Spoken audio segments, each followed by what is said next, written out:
la mission du chant, c'est d'abord, premièrement, faire les éloges de Dieu. Parce que si on est établi, c'est d'abord pour Dieu. Donc, on fait les éloges de Dieu et au travers de ces éloges, on emmène aussi le frère, la sœur à pouvoir s'attacher à Dieu. Parce qu'en général, quand on chante, ce sont des paroles qui expriment ce que nous avons vécu ou ce que Dieu a fait pour nous, ou ce que Dieu est. Donc, tout cela emmène le frère et la sœur à s'attacher à Dieu. C'est ça le rôle du chant pour moi. Alors, il faut dire que c'est peut-être aussi parce que je m'appuie sur mon expérience, sur mon témoignage de vie. Ce témoignage-là rejoint plusieurs personnes dans l'Assemblée et ça provoque quelque chose en eux. Parce que, comme je l'ai dit, moi j'ai un témoignage assez émouvant parce que moi je me suis mariée en 2006 et puis bon, voilà, en 2007, fin 2007, je suis entrée dans la maladie pendant des années. Mais je n'ai pas quitté la présence de Dieu. Au cœur de la maladie, j'ai eu à composer beaucoup de chansons parce que j'espérais en cette guérison et j'espérais en Dieu. Et ce qui a fait qu'aujourd'hui, je vois les fruits de cette foi en Dieu se manifester dans ma vie et c'est ce que je communique à tout mon entourage.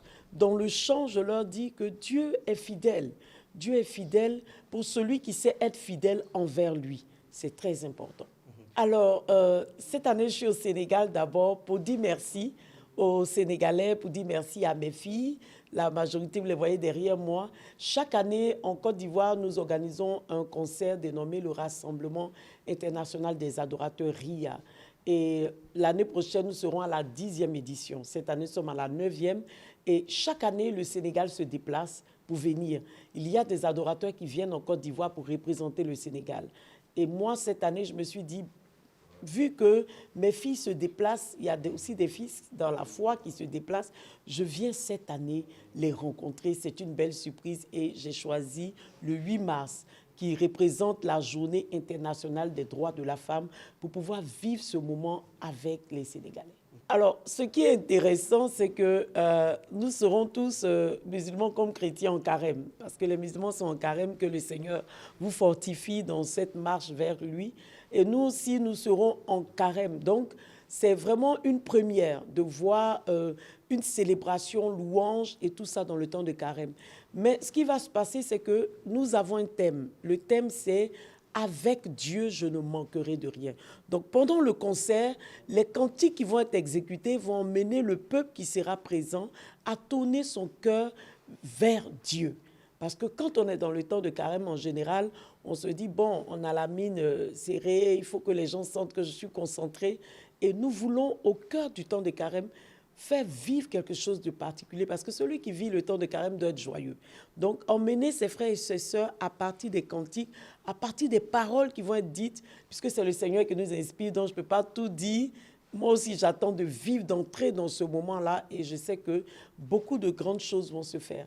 Mais c'est à partir des cantiques qui vont tourner le cœur que moi aussi, je vais tourner mon cœur vers Dieu et ça pourra nous aider à vivre notre temps de carême dans la joie. Alors, comment je compte porter, comme tu as dit, ce combat? Moi, je pense que ce combat, d'abord, doit s'appuyer sur la parole de Dieu. Parce que je veux juste donner un petit témoignage, hein. J'espère que les femmes vont accueillir ce témoignage parce qu'elles ne diront pas que non, elle s'est mise du côté des hommes. Mais moi, comme moi, je suis dans la foi et que ce que je véhicule, c'est l'intimité avec Dieu, je veux donner ce témoignage de cette jeune dame qui est en Europe, qui disait comme ça que son mari avait pour l'habitude de lui dire, voilà, tu as tel comportement, je n'aime pas, change, change, change. Mais elle trouvait que c'était lui qui était compliqué. Et donc, elle priait pour que le monsieur change. Et pendant qu'elle m'écoutait en écoutant les cantiques, à un moment donné, elle dit, je me suis mise à genoux et j'entends au fond de moi une voix qui dit, mais non, c'est toi le problème. Et elle dit, cette voix lui disait, mais regarde, tu ne fais pas ceci, tu es orgueilleuse, tu es comme ci, tu es comme ça. Et au fond d'elle, elle s'est dit, mais attends, mais ce que j'entends, c'est la même chose que mon époux me dit. Et c'est en écoutant les cantiques, en adorant Dieu que j'ai entendu cela. Donc, je vais aller vers mon époux pour lui demander pardon. Et elle m'a écrit, elle m'a dit, je suis allée vers lui, je lui ai demandé pardon. Je lui ai dit, effectivement, ce que tu as dit, c'est maintenant que je réalise que je suis comme ça. Et nous nous sommes réconciliés. Moi, ce que je peux faire dans le champ, la grâce que moi j'ai, c'est d'emmener les personnes à se tourner vers Dieu. Donc, à dire aux femmes, quelles que soient les difficultés, quel que soit ce que vous traversez, tournez-vous vers Dieu. C'est lui seul qui a la solution à tout problème.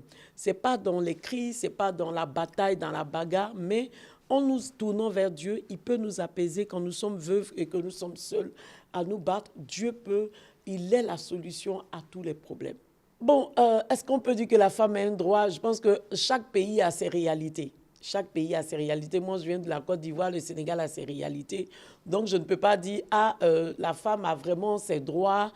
C'est pas vraiment, comme je l'ai dit tout à l'heure, moi, je suis beaucoup plus dans le spirituel.